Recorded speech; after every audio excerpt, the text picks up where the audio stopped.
ल गाइज तपाईहरुले यहाँ देख्न सक्नुहुन्छ दुईवटा चिप्ले किराहरु चाहिँ यहाँ एकअर्कासँग लीन भएर बसिरहेछन्। यिनीहरु चाहिँ सायद यिनीहरु यो अहिले मिटिङ गरिरहेछन्। यिनीहरुको मिटिङ टाइम हो हैन। एउटा मेल एउटा फिमेल होला यो। अनि यो दुईटा के भयो सेतो चाहिँ।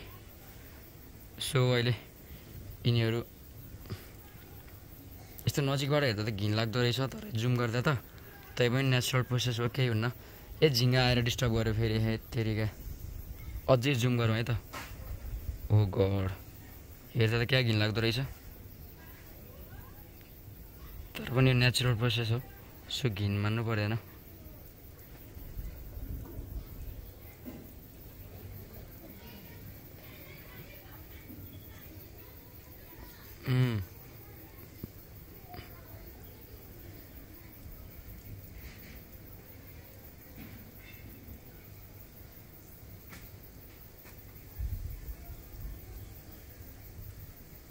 अब यसको टाउको त्यो अगाडिको त्यो सिङ भएको त कस्तो निकाल्यो डेन्जर तरिकाले, डरै लाग्दो जस्तो।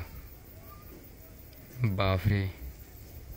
अनि यिनीहरूको त्यो काननिरको पाल जस्तो कत्रो ठुलो देखिँदो रहेछ यति बेला। अरू बेला त्यो खासै पाल देखिन्न, यति बेला ठुलो देखिन्छ यिनीहरूको त्यो पाल।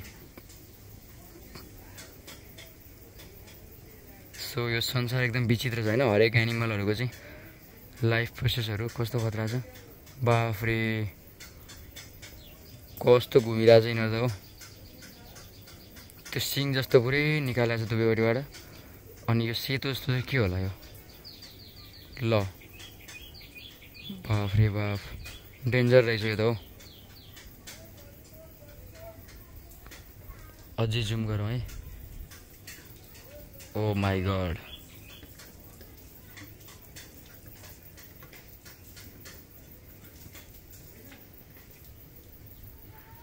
यो चाहिँ हाम्रो घर जाने बाटोमा घर उक्लिने यो सिँढीमा चाहिँ यो पुरै मिटिङ भइरहेको छैन। सो मैले चाहिँ यहाँ देखिहालेँ अनि जुम गरेर हेरेको, तपाईँले पनि देख्न सक्नुहुन्छ।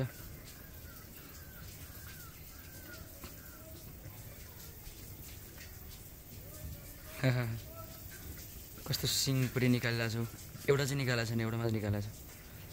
अनि के होला यो सेतो चाहिँ के होला मलाई जान्न एकदम मन लाग्यो, तर कसलाई सोध्नु भाइ। ऊ जिब्रो निकालेर, जिब्रो निकाल्यो है क्या त्यसले। ऊ जिब्रो निकालिरहेको छ भाइ, जिब्रो निकाले त सेतो चाटिरहेको छु। दुइटैले जिब्रोले त। बाफरे, के हो यो? ओके जेसुकै होस्, अब लगभग यति नै त हो।